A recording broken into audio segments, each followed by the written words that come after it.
Hello, my name is Adam Vanderloop, and I'm the owner and founder of Vanderloop Law Firm, a real estate law firm located here in Southwest Florida.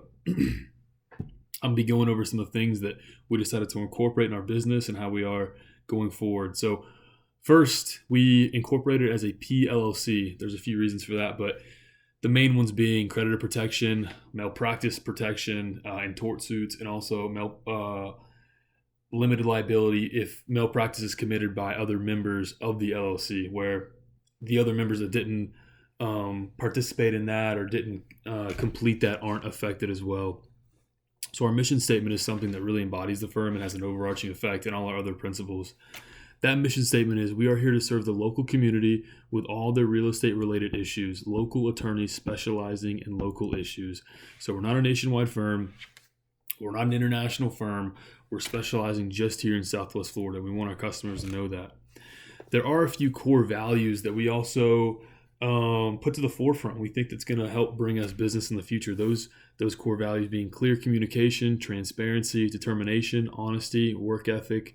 And those are things we're going to embody each and every day. It's obviously going to be an uphill battle being a new firm and having to start fresh, but we think values like that are going to help us establish ourselves fairly quickly within the community. The next thing I'll talk about is our goals. We have both 12-month and 5-year goals, and they are a little bit different, but they're quite similar. So for our first office, we're going to be starting here in Southwest Florida. Our 12-month goal is a gross income in both billables and fees of over $1 million. That doesn't have to be profit or straight profit outside of expenses, but we'd like our first office within the first year to bring in over $1 million. Our 5-year goal is to have 5 different offices located throughout Southwest Florida in different parts. That's their strategic planning in the future, whether it be Marco Island, Lehigh Acres, Cape Coral, LaBelle, North Fort Myers, of downtown Fort Myers. We'd like our 5 different offices as a 5-year goal to be bringing in $1.5 million in total billables and fees. And that $1.5 million is going to pertain to every different office. And really, our first office is at $1 million to get started and put on its feet. But after that first year, our goal for that office and each and every office is going to be $1.5 million. So when looking at where to put the office and why it's here, we ran a market analysis, and I think there's some good factors and some good facts that this is a really good area for this type of business. So first off, our first office would be in either South Estero or Bonita Springs, and we feel like that's important for a few reasons. The major ones being in that central location of Southwest Florida, we can both get business from Collier County, North Naples, all the way to South, and also Fort Myers, possibly all the way up into Cape Coral. We're going to almost need as much help as we can get at the first office, and we recognize that. And so having that central location where we can both do Lee County and Collier County business, I think is only going to help us. It's not putting us way out in a smaller area like LaBelle where we have to specialize in that. We're going to be centrally located. We can handle all those issues. Yet we can handle LaBelle, but we can also help on an issue that pertains to Fifth Avenue or downtown Fort Myers. So we want to be that real, especially with the first one, the Lee and Collier County type real estate attorney. And there are some positive facts about Lee and Collier County. The population of the two counties combined is around 1.3 million. The median household income is around $76,000, so that's positive for being able to afford services of this kind too. And they're both expected to grow. Lee County is expected to grow around 3% a year, and Collier is expected to grow around 2% a year, so a little bit slower, but both are still projected to grow in all the data points we've researched. Another big factor for this is it seems like there's a lot of big corporations and especially a lot of big builders, whether it be hotel, apartment, home builder, that like this area. Lennar Homes, D.R. Horton, Pulte, they all seem to have semi-headquarters in Southwest Florida, some even on Alico Road here in Fort Myers. And they're building hundreds of homes almost a year, and they're mainly inland east of 75, but some of these large projects are even occurring on 41 and near 75, whether it be apartment complexes. So we really believe that these larger corporations and organizations are long or bullish on Southwest Florida, especially in this market, real estate market. So can we, and we can possibly grab and adopt some of that business. With any smart business plan, we looked at a SWOT analysis of our plan, our strengths, weaknesses, where we can find opportunity, And so I would like to go over a few of those with you. Our biggest strength really would be in the founder, which would be me's experience. So I have, even before founding this firm, I was a real estate agent for years. I've worked with multiple brokerage. I've done deals all over Florida, whether it be Orlando, down to Sarasota, down to Naples. And experience with that and handling it from the beginning of the transaction to the end, working with attorneys, working with deals gone bad, working with raw land deals, working with house deals, working with new build deals that took a year to build. We just closed on 2 months ago. I think it took 13 or 14 months to build that home, and was dealing with KB Homes and the weird intricacies of dealing with a large home builder. So that experience of mine, I think, is really going to help in this process.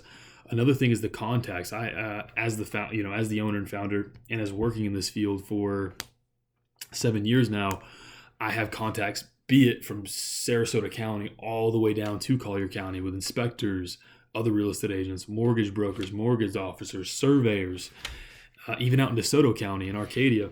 So I can really offer those to clients, and I can know who to call when something happens, and I know reputable people within the community, and they know me, so we already had that built relationship, and I really feel like that's a strength going into this fresh. It would be dumb to not acknowledge some weaknesses with any business plan, but the biggest weakness we would have to overcome is the newness, and so establishing yourself as a new firm, especially in somewhere like maybe Collier, where it's a who you know and a very trustworthy market, might be a little bit tougher. And so we recognize that, and we know we're going to have to try extra hard to garner new business and really make a name for ourselves in a smaller, semi-smaller community that puts a lot of trust on who you're working with and who you give your money to and things of that nature. And so we are prepared to work extra hard in that facet and overcome a lot of those hurdles pertaining to being new. So on a little bit better note too, we have opportunities, and I think there's a plethora of those in Southwest Florida, but the biggest being there's an overabundance of real estate development going on right now. No matter what part you live in Southwest Florida, you can almost recognize that there's constant building and road widening, and just with apartment complexes and land use litigation and zoning litigation,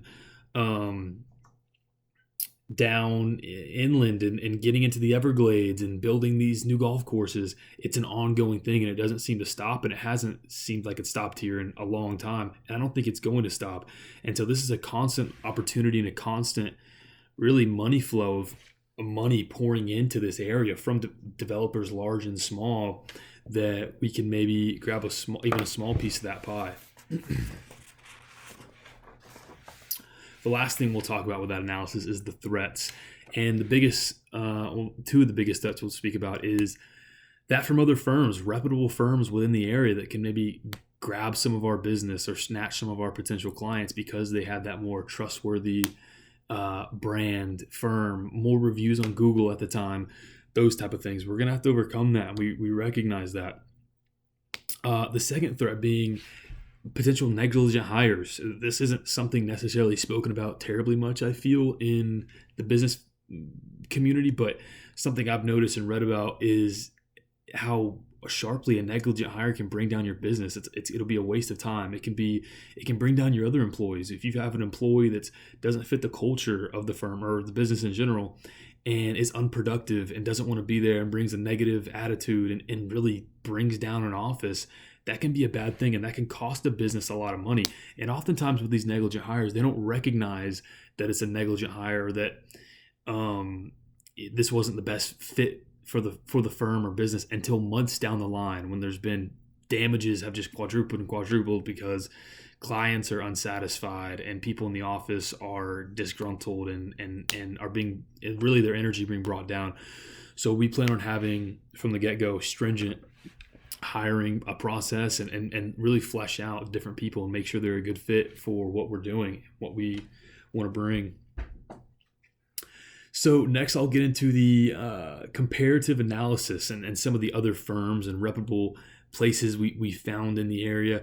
And when doing research on places in Naples like Conrad and some other bigger real estate firms up in Fort Myers, one thing we recognize from many of these quote-unquote real estate firms here in Southwest Florida is they're in a way generalist.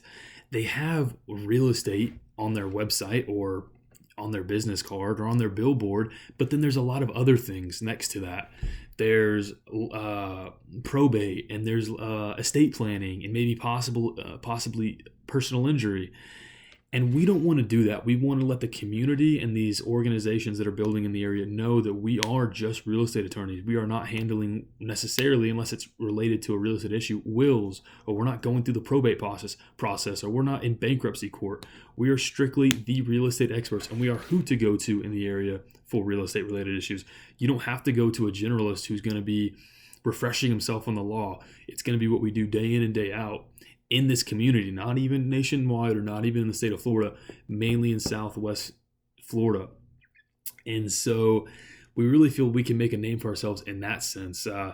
It was hardly anyone I found that really specialized solely in that. And when they did, they won't speak about some of the tougher issues that really present themselves from developers' standpoints, like land use litigation and zoning ordinances or code violations for builders, and these type of things that are a little bit deeper than just handling a closing or handling a neighbor complaint. Issues that are only going to come up with a golf course that's on 400 acres and has environmental protocols on it and is being blocked by the local government and needs a quasi-judicial process. We're the guys to call. We are the firm to call to handle those larger issues when there's a lot of money at stake, truthfully. So next, I'd like to get into the marketing and strategy for the firm. Off the bat, we do not plan on having a big marketing budget. I maybe we'll pivot later, but I don't think that's something we need. We plan around $500 a month, and with that $500, we're going to put that towards possibly Facebook ads or sponsoring local teams.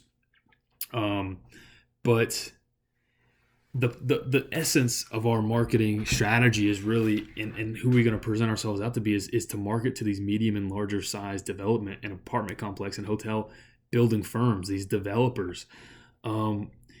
In the beginning, we recognize it's important to bring in money to generate revenue. So we will lend ourselves to small closings, to neighbor disputes, to small real estate litigation issues.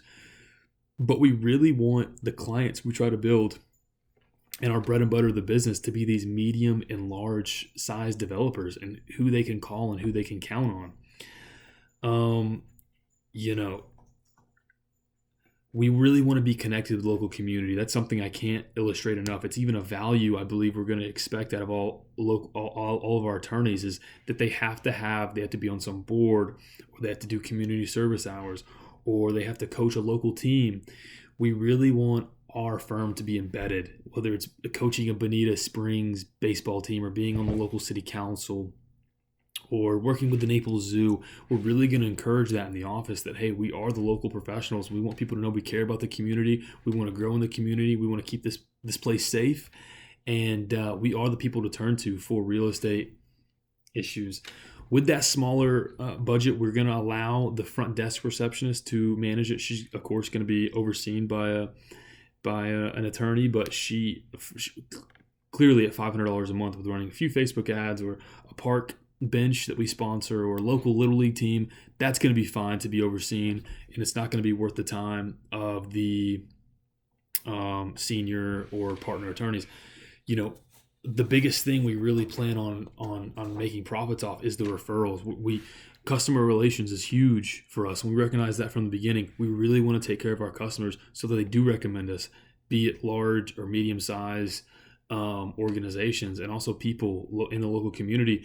We want to be the person to turn to when there's a large problem, when there's a large task to handle. With that, I'll get into a little bit of the financial information behind the firm and some of the things like pricing and funding we may need, and the potential startup costs we're looking at. So with starting, we plan on having competitive prices. We think that's a way to compete in the marketplace, and a way to get our name out there, and a way to garner business rather quickly. So we will be charging around $125 an hour for paralegals and $250 an hour for attorneys. We feel that's more than competitive, especially in this market. And while we later increase our prices, we can at least garner a client base and a trusted brand in the beginning with that lower price. With the closings we handle, we decided on charging a flat fee of $750 for all closings under $1 million and $1,100 for all closings over $1 million. So $750 and $1,100. We feel that's more than fair. Some of these closings do take a lot of time, and some of these closings take, especially when they go bad, they take many hours. So we feel these prices are more than competitive to compete, especially in the Naples and Collier and parts of Lee County marketplace. As a firm, we do not believe in debt. So we don't want to take much debt on from the beginning. But there will be a nominal note that is required to start the business. And we kind of settled at $50,000. We feel that that's enough for the initial startup cost and around 3 months of operating cost. That $50,000 is going to include the startup fees to create the PLLC, securing a commercial location. We did some research and we found in the area we were looking at, it's around $15 a square foot a year. So if we got a 1,500 square foot office, we're looking at around $24,000 to $25,000 for the year. And then we'd have to purchase tech like computers for the employees, maybe a take-home laptop, furniture and software. And all that should encompass the hard materials, really. The Clio and the Lexus Plus should encompass about $30,000 a year with the lease. And the other $20,000 of that $50,000 will go towards employee salaries for those first 3 months. And then after those first 3 months, we really plan on having, hitting the road running and bringing in some profits where we can garner our own payments for things. We don't have to really rely on that note anymore. I will say another thing starting out, we plan on being semi-competitive on wages, but honestly having a little bit lower wages than some of the largest firms in the area. We recognize that our biggest ongoing cost is going to be employee salary. In a way, we believe we can cut on that a tiny bit is offering so much flexibility to our employees, whether it be an attorney or whether it be a paralegal. If you get your work done and you treat our clients well and you work well with the team, we are very flexible with you. You can work from the office, but you can also work from Starbucks and you can work from home. As long as the things are completed that's required of each member, that's okay. There's not going to be stringent requirements, whether it be dress code and location and this and that, and even vacation days. There will be no blackout dates with our firm. The 3 weeks we do offer each employee, they can take it together, separate, or any days they want. We really want to be a firm where the employees are happy to work there and they feel they can freely work there and still express themselves in their own lives and have lives outside of work. With that remote and hybrid option, though, we will most likely have wages a little bit less. So around, $55,000 for a paralegal starting, and then the possibility of a bonus around $10,000 yearly, and then with employees around attorneys $75,000, and then with a possibility of around $15,000 bonus. And those are a little bit lower, but we recognize that hey, you can work from Kansas, or you can work from you can go visit your family up in Michigan and still be working, and that's fine. If you're getting your work done, then that's okay. And you can take 3 weeks vacation. You won't get a single phone call the beginning of December. And we know that some people value that. And so we can go a little bit lower on wage to accompany that. I will end this with just an overcap of the projections and what we really want to hit. Going forward, I feel like a future, knowing where you're going, just important as where you are today. So that goal by the first year of the firm is $1 million, and after that first year, we're going to really work to get to $1.5 million, and then we're going to, after that, strategically open locations throughout Southwest Florida that we feel fit a need in the community. And same with those, the first year will be attempted at $1 million in gross revenue, and after that it's going to be a $1.5 million total revenue goal. So to put it all together, Vanderloop Law Firm is a real estate, land use, zoning, real estate litigation firm here in Southwest Florida. and we are working to garner the business of medium and large scale organizations and corporations developing within Southwest Florida. And we are local attorneys serving local needs.